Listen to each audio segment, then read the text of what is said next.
Assalamualaikum warahmatullahi wabarakatuh. Halo anak-anak hebat dimanapun kalian berada. Hari ini kita akan belajar menulis laporan hasil pengamatan.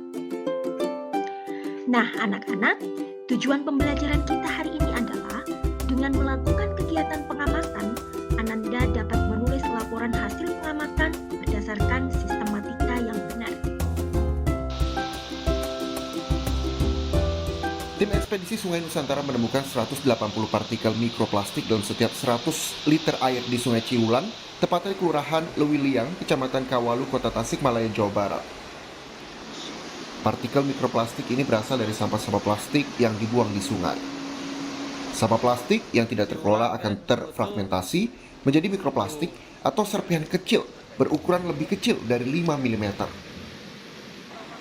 Mikroplastik sangat mengancam kesehatan manusia karena masuk kategori senyawa pengganggu hormon. Buruknya pengelolaan sampah mendorong masyarakat membuang sampah ke tepi Sungai Ciwulan.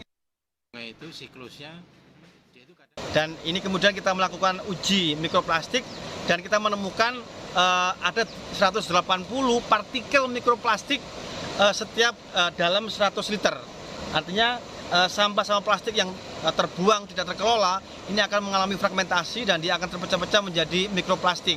Bahayanya adalah mikroplastik ini akan dikonsumsi, dimakan oleh ikan, kemudian ikan akan kita konsumsi dan ini akan semacam menjadikan kontaminasi dan gangguan kesehatan pada orang yang memakan ikan yang terkontaminasi oleh mikroplastik. Pegiat lingkungan dan kader konservasi dari Republik Air Tasikmalaya mengatakan, kondisi Sungai Ciwulan saat ini sangat memprihatinkan. Dari hasil ekspedisi susur sungai, terdapat puluhan timbunan sampah, mulai dari hulu sampai ke hilir, sepanjang 120 km. Tapi kondisi saat ini, Sungai Ciwulan sendiri ternyata masih banyak sampah. Dan salah satunya harapan kami dari teman-teman Republik Air, salah satunya untuk dari masyarakat, untuk penyadaran sendiri dari masyarakat untuk pentingnya lingkungan mereka. Yang kedua, adanya sikap dari pemerintah untuk mentata dan memberikan tindakan-tindakan untuk bersihnya Sungai Ciwulan ini. Dengan adanya ekspedisi susur sungai, para pegiat lingkungan bisa mendata, mendokumentasikan, mengabarkan, serta mengajak orang untuk peduli terhadap sungai. Dede Ibin, Kompas TV, Tasikmalaya, Jawa Barat. Nah anak-anak, apa saja yang Ananda amati dari video tersebut? Nah, tentu saja apa yang sudah Ananda amati akan ditulis menjadi sebuah laporan hasil pengamatan. Lalu apa sih laporan hasil pengamatan itu? Nah, laporan hasil pengamatan adalah jenis dokumen yang berisikan paparan peristiwa atau kegiatan yang telah dilakukan berdasarkan hasil pengamatan seseorang atau kelompok atas dasar tanggung jawab yang dibebankan kepadanya. Lalu bagaimana sih ciri-ciri laporan yang baik itu? Yang pertama, ditulis dalam bahasa Indonesia yang baku. Yang kedua, menggunakan ejaan dan tanda baca yang benar. Yang ketiga, ditulis berdasarkan fakta dan disertai data yang akurat. Dan yang keempat, menarik untuk dibaca. Kemudian yang harus diperhatikan sebelum membuat laporan hasil pengamatan adalah yang pertama, waktu pengamatan. Yang kedua, suasana pengamatan. Yang ketiga, tempat pengamatan. Dan yang keempat, objek yang kalian amati. Nah, anak-anak, perhatikan laporan hasil pengamatan berikut ini. Nah, kira-kira apa saja sih yang ada dalam laporan hasil pengamatan itu?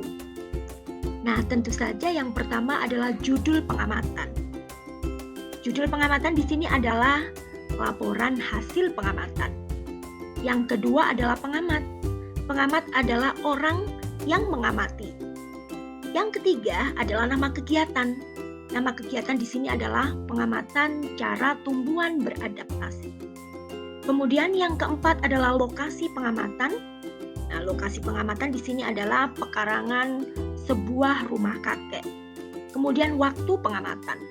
Waktu pengamatan di sini adalah pada tanggal 18 Juni 2021. Nah, kemudian yang terakhir adalah Ananda dapat menyebutkan hasil pengamatan. Nah, hasil pengamatannya seperti apa? Silakan Ananda tulis. Nah, anak-anak, untuk membuat sebuah laporan hasil pengamatan, anak-anak harus memperhatikan langkah-langkah menulis laporan hasil pengamatan. Antara lain, yang pertama, membuat judul laporan yang benar. Yang kedua, menyusun laporan pembukaan. Kemudian yang ketiga adalah menyusun isi laporan. Dan yang terakhir adalah menulis kalimat penutup. Sekarang, bentuklah kelompok yang terdiri dari 4 anggota kelompok. Kemudian tentukan objek yang ingin Ananda amati. Kemudian lakukan pengamatan. Jangan lupa catat pokok-pokok penting hasil pengamatan. Dan yang terakhir, buatlah laporan hasil pengamatan dengan sistematika yang benar.